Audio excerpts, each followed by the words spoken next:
I hear you. I don't know when it started. Maybe you've always been there, just quiet enough for me to ignore. But now, your voice is louder, no longer just a whisper in the back of my mind, no longer something I can drown out with work, with obligations, with the noise of everyday life. I see you now in the mirror, in the pauses between distractions, in the silence before sleep. I feel you in my hesitation, in the choices I don't make, in the moments I let slip by. You are the other me, the man I was supposed to be. For years, I convinced myself that you had faded, dissolved into time, lost to the past. I told myself that life had moved on, that I had outgrown you, but you never left. You waited, patient, watching, knowing that one day I would be forced to see you again, and now I do. There was a time when we were the same, when I was you, when life was not a set of obligations, but a question waiting to be answered. You were fearless. You didn't ask for permission. You didn't wait for certainty. You moved, you reached, you acted, you lived. I used to admire that about you. Then I started calling it reckless. I started telling myself that caution was wisdom, that patience was maturity. It wasn't, it was fear. Carl Jung once said, "Until you make the unconscious conscious, it will direct your life and you will call it fate." Jung wasn't just a philosopher. He was a man who spent his life unraveling the unseen forces that shape us, forces we don't acknowledge, don't question, don't even notice. He understood that the choices we avoid, the paths we turn away from, don't simply disappear. They slip beneath the surface of our minds, shaping our lives in ways we never recognize. And then, one day we look back and call it circumstance, we call it responsibility, we call it fate. But it's not fate, is it? It's fear, dressed in respectable clothing. At first it was small, a compromise here, a hesitation there. Just for now, I told myself. Just until things settle, just until I have a better plan. But the years went by, and one day I woke up and realized I wasn't choosing anymore. I was drifting. I built a life, a stable, respectable life, a life people admire. I have responsibilities, accomplishments, proof that I did things the right way, but something is missing. And I think you know what it is. I look at you now, standing just behind me, close enough to whisper, and I wonder, was I ever really choosing? Or did I just convince myself that I was? I told myself that I'd moved forward, that life had taken its course, that I had left behind childish things. But that was never the truth. You were never the past. You were my future. So tell me, is it too late? Or are you still waiting? I used to believe that I had built this life, that every decision, every turn, every sacrifice had been mine, that I had chosen this path, that I had shaped my own destiny. But now, standing here, with you staring back at me, I realize the truth. I was never really choosing. How much of this life was actually mine? How many choices did I make because I truly wanted them? And how many did I make because they were expected of me, because they were safe, because they were the kind of choices a man is supposed to make? Carl Jung once said, "The greatest burden a child must bear is the unlived life of its parents." And I feel that burden now, pressing down on me in ways I never dared to acknowledge. I look at my father, the weight he carried, the sacrifices he made, the silent disappointments he never spoke of, the way he measured his worth not by what he desired, but by what he provided. I never heard him complain, never saw him question his duty. He did what was expected of him, and so I learned to do the same. And my mother, she was different, but in her own way she reinforced the same lesson. She told me to be careful, to be responsible, to be realistic. She wanted me to be safe, not reckless, to be respected, not uncertain. Maybe she never said it outright, but the message was clear. Build a life that looks stable from the outside, and no one will question if you're happy on the inside. So I did. I built a life that looked right, a career, a reputation, a version of myself that was respectable, admirable even, and for years I convinced myself that was enough. But was it? Or was I just following the script they left unfinished? Or worse, was I simply reacting to it? Because that's the truth, isn't it? Some men live their father's life, some spend their whole existence trying to escape it, but either way they are still bound to it. Soren Kierkegaard once said, "To dare is to lose one's footing momentarily, not to dare is to lose oneself." Kierkegaard wasn't just a philosopher, he was a man who understood the quiet terror of a life unlived. He saw what most people refuse to admit. Most of us never really live. We exist, we follow routines, meet expectations, do what we're told, but we never truly choose. Because choosing means risking, it means stepping into the unknown.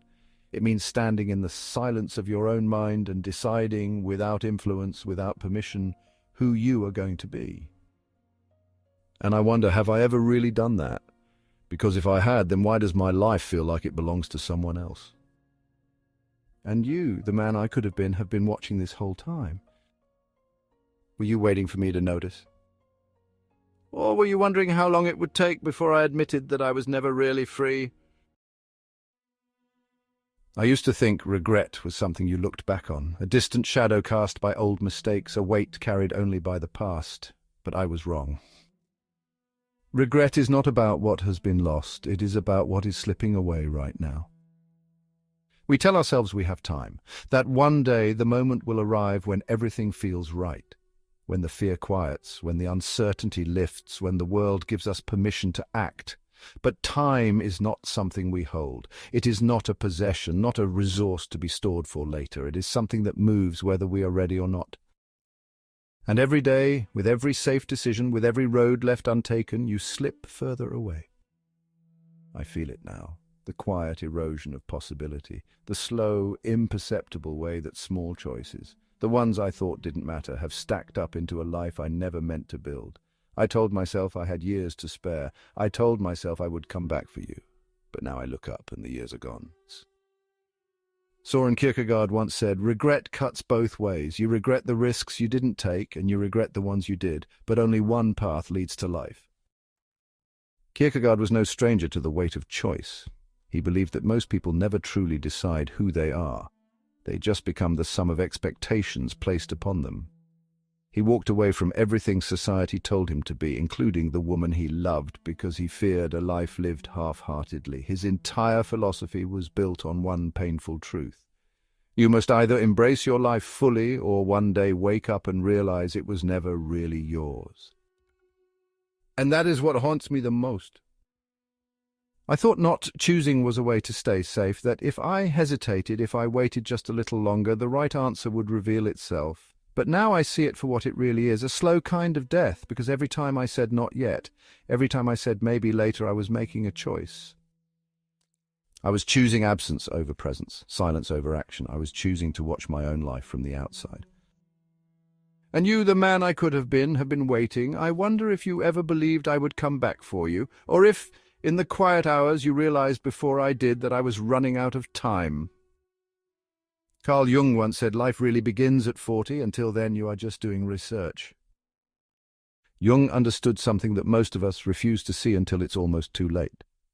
That the first half of life is spent building careers, reputations, identities we think will protect us. But at some point, the second half begins. And that second half is not about building, it is about reclaiming.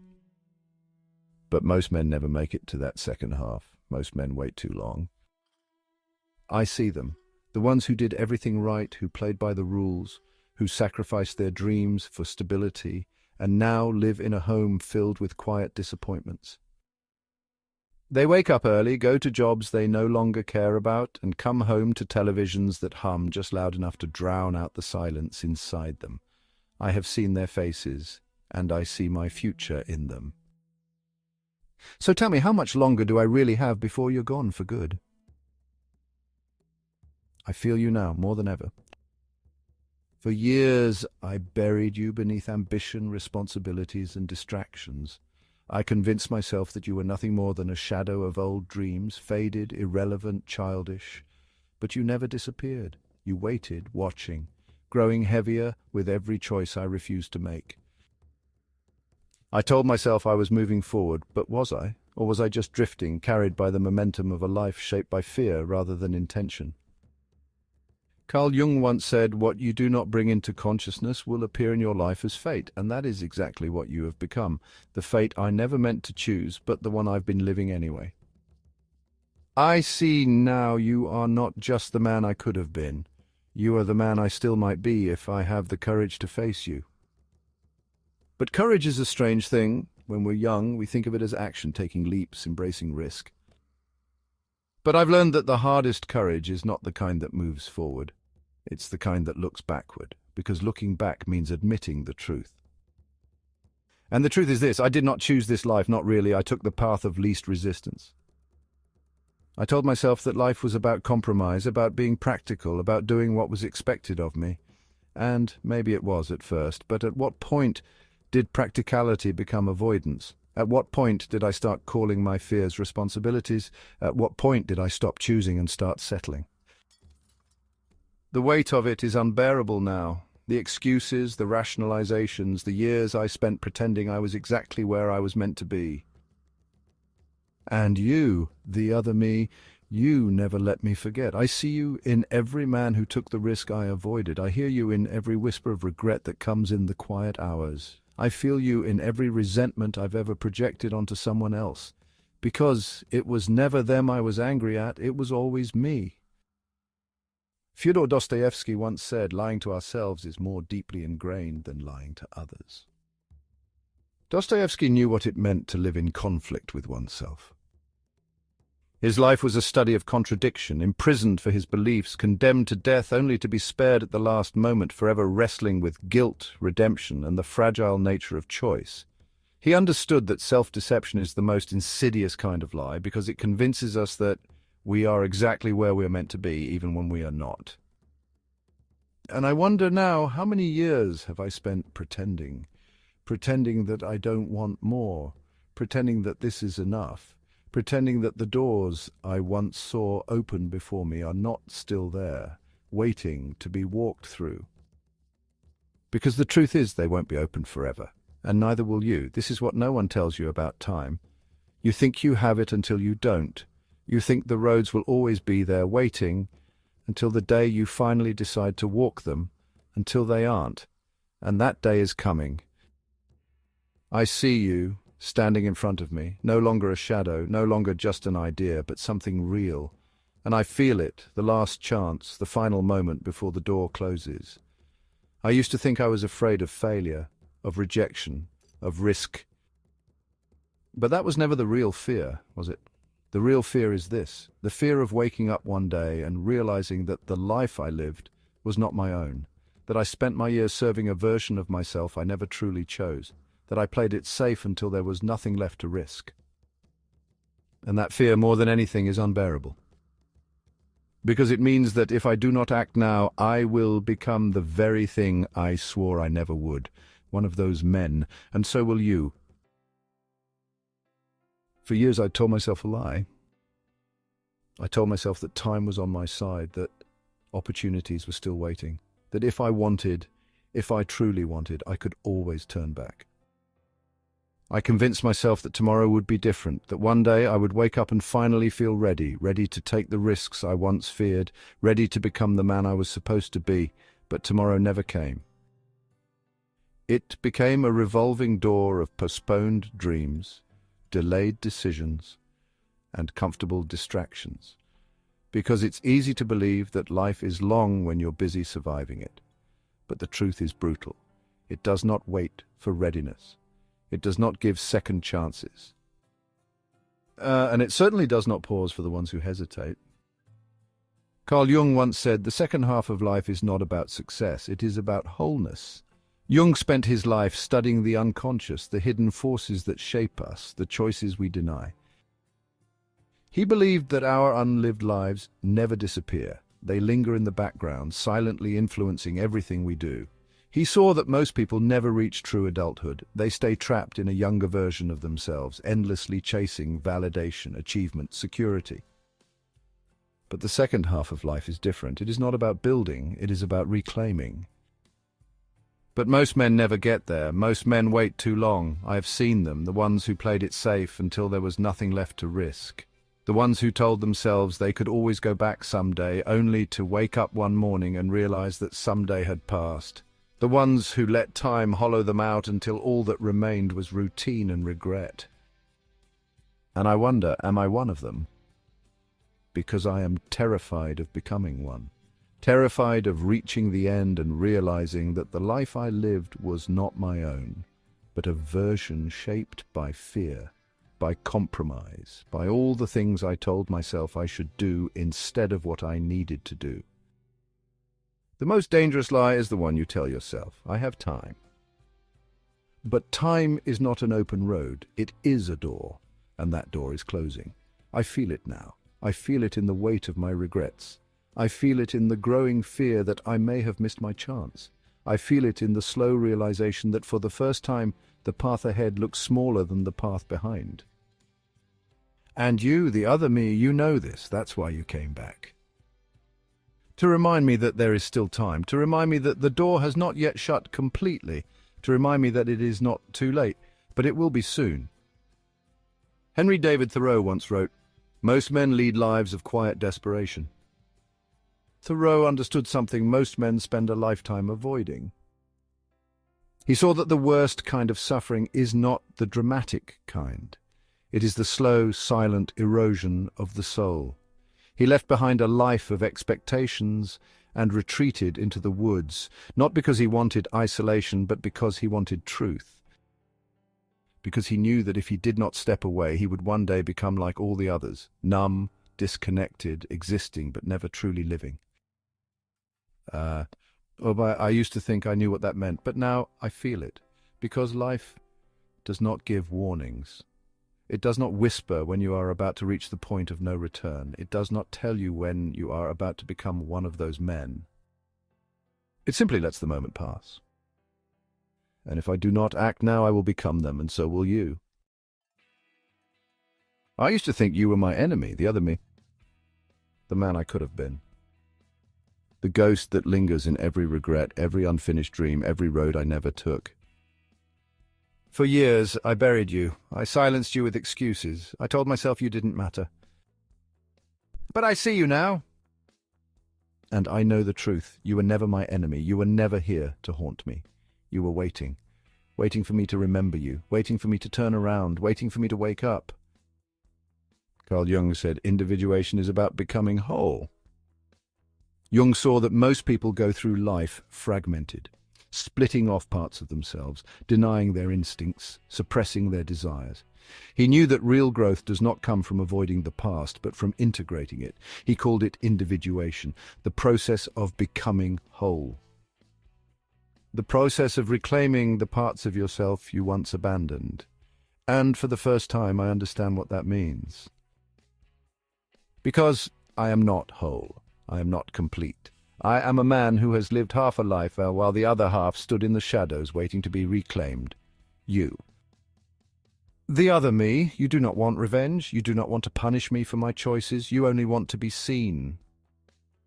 And I see you now. I see the fire in your eyes. I see the hunger in your soul. I see the courage I once had. The courage I abandoned in favor of comfort and safety. And I feel something I haven't felt in years. I feel alive, because you were never here to remind me of what I lost. You were here to remind me of what I still have.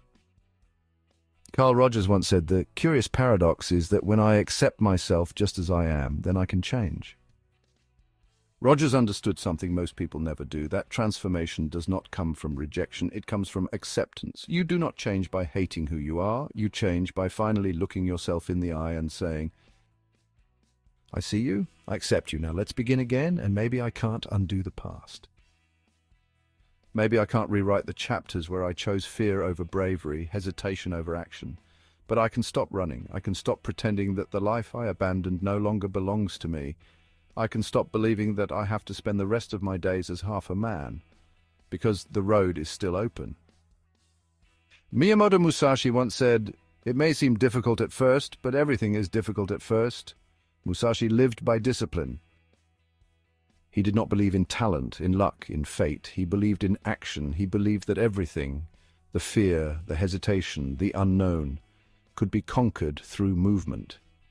He believed that a man does not become strong by waiting. He becomes strong by stepping forward again and again until the path ahead is clear.